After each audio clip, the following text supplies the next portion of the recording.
दादी तरबूज का सारा रस पी जाती है, फिर भैंस को पीट पीट कर भगा देती है। भैंस दौड़ते हुए शहर की तरफ जाती है। तभी उसे केले से भरी ट्रेन दिखाई देती है। भैंस ट्रेन चलाने लगती है और दादी के पास ले आती है।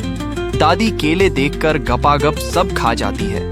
अब भैंस को बहुत गुस्सा आता है और वह दादी को मारकर आसमान में उछाल देती है। दादी उड़ते उड़ते बर्गर के बाग में गिरती है और मजे से बर्गर खाने लगती है।